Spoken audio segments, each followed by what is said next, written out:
gentlemen, we are speaking to you from Frankfurt, Germany, and our very special guest on the scene is Sergeant Elvis Presley. Elvis, it's nice to see you. Thank you very much, Johnny. It's nice to be here. Elvis, what are your plans now that you are about to leave the Army? Well, first thing I plan to do naturally is to go home. And then after that, I have a television show with Frank Sinatra sometime in the latter part of April. And then I start working on the picture G.I. Blues for Paramount, Mr. Wallace. And then after that, I have 2 pictures with 20th Century Fox. And after that, heaven knows I don't. Well, we'll talk about G.I. Blues a little later on. How are you going home, Elvis? I believe I'm flying from Rhine, Maine. Are you going home with some of your buddies here that you've met in Germany or have perhaps come over with? Yes, I believe the same group that I came over here with. The same group? Yes, the same group. In fact, all of the boys who came in Memphis, at the same time I did, we're all going back together. Have you recorded while you were in the service? No, I haven't. Not one tune? No, I was home on leave to end the basic training. I made 2 records. But since that time, I've done nothing. Nothing at all in the line of show business. Elvis, what about here in Europe? Where did you spend most of your leave time? In Paris. I went to Paris. Yeah, I was in Paris twice, once for 10 days and another time for 6 days. What do you remember most about those trips? Well,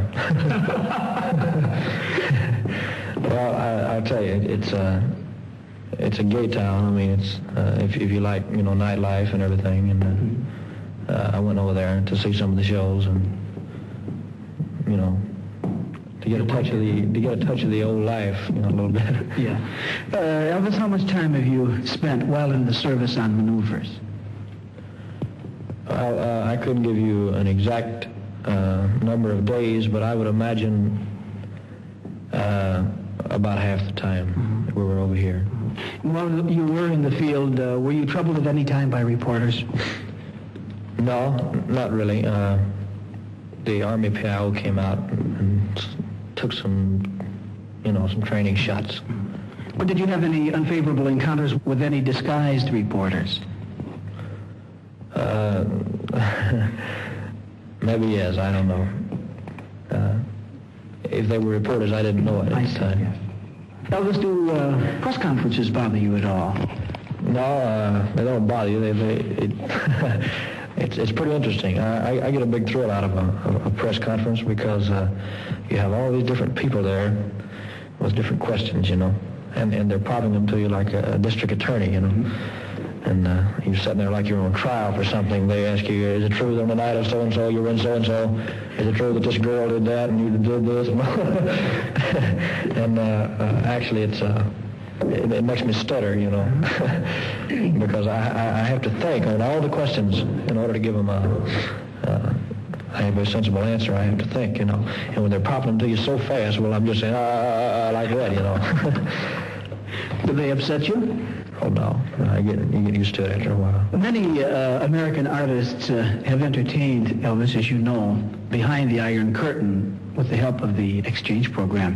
Do you feel that you would like to do something like this? Well, if certain people, think I should, well, then I would have no objections at all to give it a try. I don't think I'm very well liked over there, They possibly think I'm a bad influence on their youth or something of that nature. And for that reason, I'm not very well liked over there. But if it were decided that I should go, then You would go? I would go, yes, no doubt. Elvis, you've sold some 45 million records, is that right? Yes, sir, all total. And while you've been in the service, the record market has changed some, hasn't it? You mean the styles of music? Yes, indeed. That I couldn't tell you. I won't know till I can get back. I've heard reports. I've read reports about the record industry, about what's happening to the music, and this is dying out, that's dying out, and this is finished. But actually, I don't know. I was reading the same thing in 1955, and then that was the big beginning of the whole thing. Well, what are your plans to sell another 45 million records, Elvis? I never make a statement like that, to tell you the truth, because I don't know. In the entertainment business, the future is very uncertain. You never know. You can only try.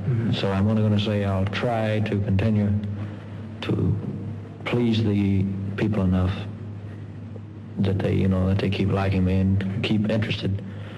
But as far as actually knowing what the future holds for me, I've got no idea. Well, getting to recording, do you approve all of the tunes before they're cut? Yes. All of them? I choose my own songs. You do? Yes. Well, do you feel that you have a feel for the material you select? Yes. I don't think there's anybody who can decide what I can do best better than me. And I think it would be a bad mistake if I had someone else telling me what to record and how to record it, because I work strictly on instinct and impulse. I don't read music.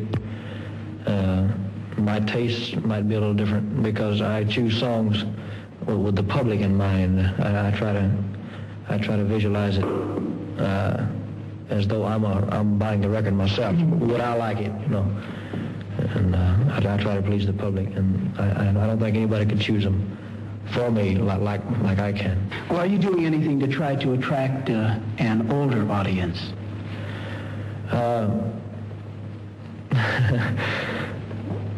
My type of music, I say my type of music, I mean the kind of records that I have been making, they don't seem to appeal to the older people like they do the young people. But you'd be surprised at the older people who do like that type of music. And as far as making more of them like me, it's almost impossible to make everybody like you. You can't please them all. Regardless, if I changed my style and started singing something that maybe would appeal to the older people, and I might lose something else. So therefore, you just have to let time take care of itself. And I take it you are not planning to change your style? I'd be foolish to change my style unless I was told to do so by the public themselves.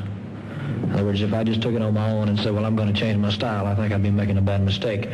If the people become disinterested in you, or they get tired of whatever you're doing, they'll let you know.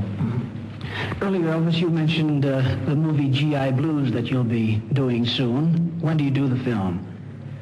Well, I can't give you an official date. I think it's after the Sinatra show, which is sometime around the 1st of May. And who'll be in it? I don't think they've picked a co-star yet. Not to my knowledge, they haven't. Do you know what part you'll play? No, I don't. I haven't seen the script yet. Oh, I see. So you then perhaps have not had an opportunity to contribute any of your own ideas. No, not yet. You do that in the filming of the picture. Elvis, are you perhaps planning a European tour sometime in 60 or 61? Oh, yes. I don't think it'll be 60. Maybe in 61. I'm not saying yes or no. Actually, that's not my end of the business. That's the manager's end of it. But I would like to very much, because this is all a new market over here, for me.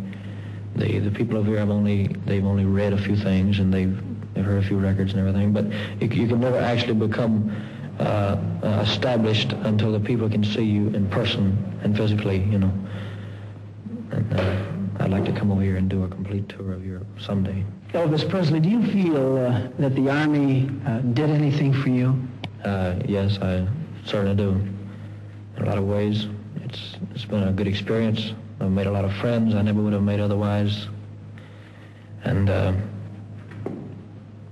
well... You have no regrets? I have no regrets of the whole thing. The only thing I can say is that